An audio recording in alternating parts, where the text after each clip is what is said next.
Halo semuanya, perkenalkan nama saya Muhammad Rana Segaf, mahasiswa Ilmu Komunikasi Universitas Dian Nusantara, semester 3. Pada kesempatan kali ini saya akan menjawab pertanyaan dari ujian tengah semester dasar-dasar logika dari dosen Pak Saiful. Kita mulai dari pertanyaan yang pertama. Jelaskan pemahaman Anda tentang pengertian logika disertai implementasi dalam konteks kehumasan. Logika adalah salah satu cara berpikir yang menurut kita ideal dengan mempertimbangkan fakta dan pemahaman yang kita miliki. Logika juga sering dikaitkan dengan pemikiran yang teruji kebenarannya berdasarkan fakta-fakta yang ada, tidak menggunakan pandangan yang subjektif. Logika sering disebut bertentangan dengan perasaan, karena perasaan cenderung memandang masalah secara subjektif, sementara logika melakukan secara objektif dan sesuai dengan fakta.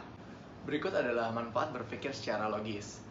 Pertama, melatih manusia agar dapat berpikir secara kritis, rasional, lurus, tertib, metodis, dan koheren. 2. Meningkatkan kecerdasan dan kemampuan manusia dalam berpikir secara mandiri dan tajam.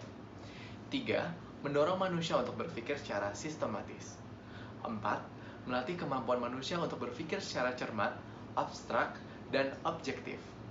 Dan yang kelima, meningkatkan kemampuan manusia untuk melakukan analisis terhadap suatu permasalahan. Yang keenam, meningkatkan kesadaran manusia akan pentingnya kebenaran sehingga menghindari kesalahan dan kesesatan dalam berpikir.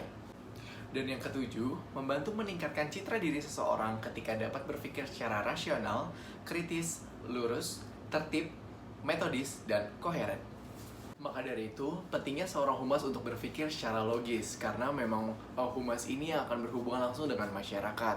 Selain dia harus jujur, dia juga harus pandai dalam meriset sesuatu, mengumpulkan fakta-fakta yang ada, dan dapat menjelaskan dengan baik kepada masyarakat. Lanjut ke pertanyaan yang kedua, jelaskan pemahaman logika Anda dalam mencermati konten video yang berisikan proporsi. Jika fiksi menggerakkan imajinasi, maka kitab suci adalah sebuah fiksi. Di dalam video tersebut, salah satu narasumber menyebutkan bahwa kitab suci mengandung fiksi.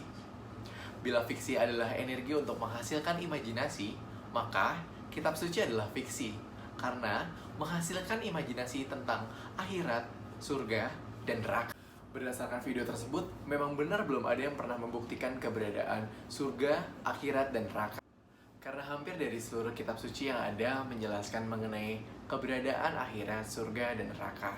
Salah satu polisi pun menanyakan mengenai agama mana yang dia tunjuk. Namun, sang narasumber pun menyatakan bahwa fiksi yang dimaksud adalah novel, bukan sebuah kitab. Novel-novel yang dia maksud adalah semua berdasarkan dari fiksi atau imajinasi seseorang. Sedangkan kitab suci memang berdasarkan dari sejarah yang pernah ada, karena isi dari kitab suci itu sendiri masih terus dipelajari oleh manusia. Dan kembali lagi kepada kepercayaan masing-masing setiap orang. Sekian dari saya, salam toleransi sesama umat beragama.